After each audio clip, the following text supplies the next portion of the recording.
இன்னைக்கு நம்ம வீடியோவில் என்ன பார்க்க போறோம்னா, ஒரு எர்த் கனெக்ஷன் எப்படி செக் பண்ணுறது, இருக்கா இல்லையான்றது எப்படி செக் பண்ணுறது தான் பார்க்க போகிறோம். இப்போ இதில் செக் பண்ணுறதுக்கு பார்த்தீங்கன்னா, ஒன்றும் பெருசாக பொருள்லாம் தேவையில்ல. ஒரு 2 மீட்டர் ஒயரு, ஒரு பல்ப் இருந்தால் போதும். பல்ப்லேயும் பார்த்தீங்கன்னா, இந்த பல்பு வந்து நார்மலாக எல்லார்கிட்டையும் இருக்கும். அதனால் இதை நம்ம செக் பண்ணலான்ட்டு பார்த்தீங்கன்னா, இதுதான் தப்பு. இதில் வந்து செக் பண்ணவே கூடாது. இதில் செக் பண்ணால் தப்பாக தான் காட்டும். அதே உங்களுக்கு இப்போ இந்த வீடியோவில் காட்டுறேன். நார்மலாக பார்த்தீங்கன்னா, இது ரைட் சைடில் வந்து ஃபேஸு, லெஃப்ட் சைடில் நியூட்ரல், டாப்பில் எர்த்துன்ட்டு வரும். இப்போ நம்ம என்ன பண்ண போகிறோம்னா, ஃபேஸ் டு எர்த்து தான் இருக்கான்றது செக் பண்ண போகிறோம். அதாவது எர்த் பவர் இருக்கிற போர்ட்லேயும் செக் பண்ணலாம், இல்லாத போர்ட்லேயும் செக் பண்ணலாம். எப்படி செக் பண்ணணுன்றதை இப்போ உங்களுக்கு காட்டுறேன். இப்போ பார்த்துக்கோங்க, ஃபேஸ்லேயும் நியூட்ரல்லையும் கொடுத்தா நல்லா பிரைட்டாக எரியுது லைட்டு.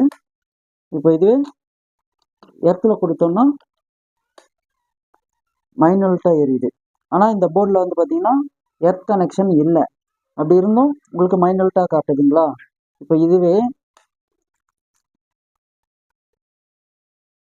இந்த பல்ப் எடுத்துக்கிட்டிங்கன்னா இது வந்து 15 ரூபா தான். வெளியே கடையில் கேட்டாலே தெரியும். இதை நீங்கள் செக் பண்ணுறதுக்காக நீங்கள் வாங்கிக்கலாம். பெருசாக உங்களுக்கு இன்வெஸ்ட்மெண்ட் இல்லை. இருந்தாலும் இதில் செக் பண்ணிக்கோங்க.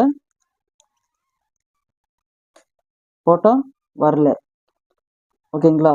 இதே இந்த போர்டில் வந்து பார்த்தீங்கன்னா எர்த் கனெக்ஷன் இல்லை. இப்போ அந்த போர்டில் பாருங்கள்.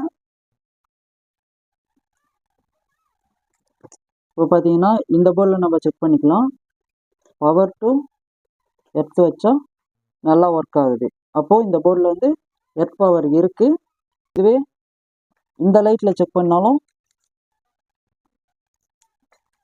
பிரைட்டாக எரியுது. இப்போ இந்த பல்பில் செக் பண்ணுறது என்ன பிரச்சனைனா, நீங்கள் பவர் இல்லாமல் செக் பண்ணாலும் எரியிற மாதிரி தான் காட்டும், பவர் இருந்து செக் பண்ணாலும் எரியிற மாதிரி தான் காட்டும். அதனால் நீங்கள் வந்து எப்போ செக் பண்ணாலும் இந்த மாதிரி பல்பில் செக் பண்ணிக்கோங்க.